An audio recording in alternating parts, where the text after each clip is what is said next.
বাবা বলি, শঙ্খ মহারাজ বলি আমি। উল্টো শঙ্খ বাজায়, শঙ্খটা উল্টো করে বাজায়। শঙ্খটা আমরা সোজা করে বাজাই, কিন্তু উল্টো করেও যে বাজানো যায়, এটা ওনার কাছ থেকে আমি শিখে আমি বাড়িতে আমার ঠাকুরের জন্য চেষ্টা করেছি, এবং আমি উল্টো করে বাজাতে পারি। সোজা তো বাজাই, উল্টো করেও বাজাতে পারি। আমার ভারত সেবাশ্রম সঙ্গে স্বামীজি মহারাজ, দিলীপ মহারাজ অসুস্থ, আমি তাকে হাসপাতালে দেখতে গিয়েছিলাম। তিনি তাড়াতাড়ি সুস্থ হয়ে যান, যিনি আপনাদের জেনারেল সেক্রেটারি মহারাজ। এটা আমরা সকলে কামনা করছি। আমি এখনো মনে করি ভারত সেবাশ্রম সংঘ শুধু গঙ্গাসাগর মেলায় নয়, তাদের প্রচুর ভলেন্টিয়ার্স এখানে কাজ করে। আমি একা এবার আসিনি, আমার সাথে আমার চিফ সেক্রেটারি মানিক পন, আমার হোম সেক্রেটারি নন্দিনী, আমার জেলা পরিষদের সভাধিপতি নীলিমা, মন্টুরাম পাখিরা, বঙ্কিম হাজরা, জগদীশ মিনা, আমাদের principal secretary, DM Sumit, SP, ওদিকে কোটেশ্বর রাও থেকে শুরু করে অনেকেই এসছেন, আরও অনেক আইপিএস আইএসরা এসছেন, আমাদের সীমান্ত থেকে শুরু করে সকলেই। আমি সবাইকে অনেক ধন্যবাদ জানাচ্ছি। এবং ভারত সেবাশ্রম সংঘকে স্পেশালি গঙ্গাসাগরে তারা যেভাবে কাজ করেন, প্রশাসনের সাথে কাঁধে কাঁধ মিলিয়ে তাদের ভলেন্টিয়ার্সরা, তার কোনো বিকল্প নেই। এবং আমি একটা জিনিস মনে করি, রামকৃষ্ণ মিশন যেমন শিক্ষা দেয়, শিক্ষায় তারা এগিয়ে, ভারত সেবাশ্রম সংঘ তেমনি সেবায় এগিয়ে। ঝড় হোক, জল হোক, সাইক্লোন হোক, বন্যা হোক, প্রাকৃতিক দুর্যোগ হোক, আর কাউকে না পেলেও ভারত সেবাশ্রম সংঘকে আপনারা পাবেন। একটা দুটো জায়গায় কিছু লোক আছেন যারা হয়তো কাজটা করেন না, কিন্তু 99% লোক এই কাজটা করেন। আমি তাদের সকলকে, তাদের স্বেচ্ছাসেবীদের জন্য, যারা তীর্থযাত্রী, যারা আপনাদের শিষ্য শিষ্যা, সবাইকে আমার প্রাণ ভরা অভিনন্দন জানাই। আপনাদের সকলকে হ্যাপি নিউ ইয়ার জানাই। এবং বিশেষ করে এটা পৌষ মাস, লক্ষ্মী মাস, নবান্ন থেকে শুরু করে পুলি পিঠে, পাটিসাপটা পিঠে, জয়নগরের মোয়া, খিচুড়ি, পায়েস, সব কিছুই পৌষ মাসে। অজ্ঞান পৌষ মাঘ, এই 3 মাস ধরে শীতও বাড়ে, খাওয়াও বাড়ে, এবং খাবার আমার নানা রকম প্রকৃতি।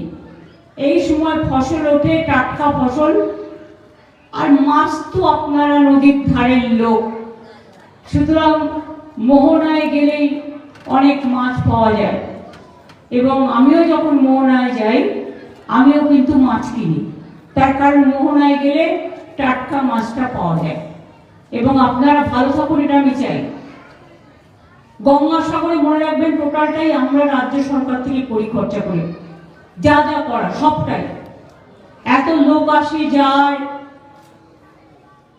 সাংবাদিকরাও সহযোগিতা করেন আমাদের, তাদেরও আগাম ধন্যবাদ। এবং আগামী দিনও করবেন আমরা আশা রাখি। ফালতু একটা ছোট্ট ঘটনাকে নিয়ে এমন কিছু করবেন না যাতে কোনো রকম প্ররোচনা সৃষ্টি হয়। আপনারা জানেন খুব কষ্ট করে আসতে হয় যারা গঙ্গাসাগরে আসে, এক একজনকে জল পেরিয়ে আসতে হয়। আমরা যার জন্য বলতাম না সব সাগর বারবার, গঙ্গাসাগর একবার, কেন বলতো? গঙ্গাসাগরে জল পেরিয়ে আসতে হয়, খুব কষ্ট হয়। তাই আপনাদের দীর্ঘদিনের দাবি মেনে মুড়িগঙ্গা ব্রিজ তৈরি করার জন্য আমরা ডিপিআর করেছি। 1,500 কোটি টাকা লাগবে, টাকাও দিয়ে দিয়েছি। এটা 2-3 বছর লাগবে তৈরি করতে, কারণ এটা তো শক্ত কাজ। পাশ দিয়ে রাস্তা হবে, অত বড় 4 কিলোমিটার 5 কিলোমিটার একটা ব্রিজ হবে, দুপাশে তার রাস্তা থাকবে, গাড়ি ঘোড়া সবকিছু, তখন মানুষজন ওই ব্রিজের ওপর দিয়ে আসতে পারবেন। বকখালিতে আগে যখন আমি যেতাম, বকখালি থেকে সজনেখালি আমাকে জল পেরিয়ে যেতে হতো। এখন কিন্তু আমাকে ওই দিকটা আমরা সেতু করে দিয়েছি, ফলে গাড়ি যেতে পারে এবং খুব সুবিধা হয়ে গেছে, রাস্তা পথে সড়ক পথে যোগাযোগ হয়ে গেছে। গঙ্গাসাগরটা আমরা অনেকবার চেষ্টা করেছি, কেন্দ্রীয় সরকারকে বলেছি, রিকোয়েস্ট করেছি, আমি ভেবেছিলাম হয়ে যাবে, হয়নি। আমি আজও ভারত সেবাশ্রম সংঘ গঙ্গাসাগর থেকে বলছি, এটা আমাদের ছোট্ট আবেদন। কুম্ভ মেলা যদি জাতীয় মেলা হয়, সেন্ট্রাল গভর্নমেন্ট হাজার হাজার কোটি টাকা খরচ করে, আমরা কুম্ভ মেলাকে সম্মান করি, কিন্তু গঙ্গাসাগর মেলা কিন্তু কুম্ভ মেলা থেকে কোনো অংশে কম নয়। সেখানে লোকে যায় রেলে, গাড়িতে যাতায়াত করার সুযোগ আছে, কিন্তু আমাদের এখানটায় জলে আসতে হয়, অর্থাৎ এটার ভ্যালু সবচেয়ে বেশি। তা সত্ত্বেও আজ পর্যন্ত এই মেলাটাকে জাতীয় মেলা হিসেবে ঘোষণা করা হয়নি। আমি প্রতিবার আসি, প্রতিবার বলি, আজ নয় কাল যখন সুযোগ পাবো, সুযোগ যদি কোনোদিন পাই, ডেফিনেটলি করে দেবো। আপনারা জানেন লক্ষ্মীকান্তপুর নামখানা রেলওয়ে প্রজেক্ট কতদিন পড়েছিল? 20 বছর। আমি যখন রেলমন্ত্রী হয়েছিলাম তখন আমি ওটা করে দিয়েছিলাম। দীঘা তমলুক আমি যখন রেলমন্ত্রী ছিলাম আমি তখন করে দিয়েছিলাম। এটা মাথায় রাখবেন। কাজেই আমি মাথায় রেখে দিই, যখন সুযোগ আসবে মুড়িগঙ্গা ব্রিজ তো আমি করে দিচ্ছি, আর কোনোদিন যদি সুযোগ আসে গঙ্গাসাগর মেলাকে জাতীয় মেলা কিভাবে করা যায়, আমরা যদি জীবনে কোনোদিন আমাদের দল কোনো সুযোগ পায় কোনোভাবে, আমি নই, আমাদের সবাই, যে কোনো কেউ, কাজেই আমরা সেদিন কিন্তু করে দেখাবো যে এটা হতে পারে, না হওয়াটা অন্যায়। এটা বাংলা বলে বঞ্চনা কেন চলবে? কপিল মুনির আশ্রম তো সবার জন্য, শঙ্করাচার্য থেকে শুরু করে সকলে আসে, তাদের সকলকে আমার প্রণাম জানাবেন। স্পেশালি আমি ডিএমএসপি কে বলে যাচ্ছি, আমার শ্রদ্ধার্ঘ্য জানাবেন। এবং মনে রাখবেন, এই মেলাকে কেন্দ্র করে কত কাজ তৈরি হয়, কত কর্মসৃষ্টি হয়। একেবারে কলকাতা থেকে সুন্দরবন পর্যন্ত কত মানুষ যাতায়াত করে, অনেক বাস দেওয়া হয়েছে, অনেক লঞ্চ দেওয়া হয়েছে, জেটিগুলোকে ভালো করে করা হয়েছে, ড্রেজিং করা হয়েছে। এবং আমার 8-10 জন মন্ত্রী, মনে রাখবেন, কেউ এখানে থেকে 4-5 জন, ওখানে যেটা আমরা বলছিলাম লটে সেখানে থাকে, প্লাস আরো জায়গায় থাকে, আমাদের অফিসাররাও থাকে। আমাদের কলকাতা থেকে আমরা প্রায় 8-10 জন ইম্পর্টেন্ট অফিসারকে পাঠাই, আইপিএস থেকে, পুলিশ থেকে, এবং আমাদের আইএস থেকেও ইম্পর্টেন্ট অফিসাররা থাকে। তার কারণ এই মেলাটাকে আমরা গুরুত্ব দিই এবং আমরা মনে করি সব ধর্মেরই নানান রকম প্রোগ্রাম আছে। ধর্ম যার যার আপনার, উৎসব কিন্তু সবার। এই মেলায় সর্বধর্ম সমন্বয়ে সব মানুষের আগমন হয়। যে পারে গঙ্গা স্নান করে, যে পারে একটু জল নিয়ে যায়। আর এখন তো অনলাইন হয়ে গেছে, কেউ যদি আমেরিকায় বসে অনলাইন করে বলে গঙ্গাসাগরের প্রসাদের জল চাই, সেটাও কিন্তু তারা রিকোয়েস্ট করলে আমরা সেটাও পাঠিয়ে দিই। এখন তো সেই সিস্টেমও হয়ে গেছে, সব সিস্টেমই হয়ে গেছে।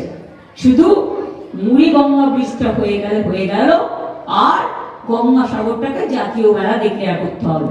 আমাদের পার্ট মুড়িগঙ্গা ব্রিজে আমরা অলরেডি টেন্ডার করে দিয়েছি, ডিপিআর রেডি হয়ে গেছে। 3-4 বছর লাগবে বলছে কাজটা করতে, আমি বলছি আরেকটু আর্লি করতে। কিন্তু আমি এটাও মনে করি গঙ্গার উপর অত বড় ব্রিজ কতদিন চলবে আগামী দিনে, সুতরাং যেন নেগলিজেন্স না হয়, ভালো করে মন দিয়ে করতে হয়। ভালো কোনো সংস্থা যাদের ক্রেডিবিলিটি আছে, যাদের ক্যাপাবিলিটি আছে, যারা কাজটা জানে, এবং এটা হয়ে গেলে আপনারা এপারেও যারা থাকেন তাদেরও কিন্তু অনেক সুবিধা হবে। আপনারা সবাই যাতায়াত করতে পারবেন বাসে, আপনাকে লঞ্চের জন্য অপেক্ষা করতে হবে না, আপনাকে জেটির জন্য অপেক্ষা করতে হবে না। আমি জানি সুন্দরবনের ছেলেমেয়েরা, দক্ষিণ 24 পরগনার ছেলেমেয়েরা, গঙ্গাসাগরের ছেলেমেয়েরা পড়াশোনায় খুব ভালো, এবং প্রতিটা ঘরে এক একটা টিফিনে মেয়ে আছে, এ খবরও আমি রাখি। এখানকার মেয়েরাও পড়াশোনায় খুব ভালো। আমি এক্ষুনি দেখছিলাম সাগর মহাবিদ্যালয় থেকে ওরা বলছিল ওরা সকাল থেকে এসছে, আমি ওদের জিজ্ঞেস করছিলাম একটু খাবার খেয়েছো কিনা। ওরা অনেকক্ষণ থেকে এসছে, ওদের পৌঁছে দেওয়ার ব্যবস্থা করো, কারণ ওরা বাড়ি যাক, ওরা অনেকক্ষণ থেকে সকাল থেকে দাঁড়িয়ে আছে। আমি আরও উন্নতি কামনা করি এবং আমি আমার ছাত্র যৌবন যারা আছেন সকলকে আমার প্রাণের অভিনন্দন জানাই এবং আমার মা বোনেদের, যারা আমার ঘরের লক্ষ্মী, যারা আমার ঘরের সরস্বতী, যারা আমার ঘরের সতী, যারা আমার ঘরের সাবিত্রী, যারা আমার ঘরের সরস্বতী, যারা আমার ঘরের বিদ্যাবতী, যারা আমার ঘরের রোশনারা, যারা আমার ঘরে নানা রকম নামে আছে, মেহেরবানু, কেউ বা জাহানারা, কেউ বা রাশেনারা, কেউ বা মান্ডি, কেউ বা টপ্প, কেউ বা মাহাতো, নানা রকম আছে। সবাই মিলে সুন্দর করে আপনারা জীবনটাকে সুন্দর রাখুন, সুস্থ রাখুন, ভালো থাকবেন, সুস্থ থাকবেন। মহারাজের কাছে আমি কৃতজ্ঞ যে প্রতিবার তিনি আমাদের আসার সুযোগ করে দেন এবং এই আশ্রমে পদার্পণ করে আমরা আমাদের প্রণাম জানিয়ে আমরা নিজেদের ধন্য মনে করি। আপনারা ভালো থাকুন, সুস্থ থাকুন, আমার প্রণাম রইল আপনাদের সর্বজনের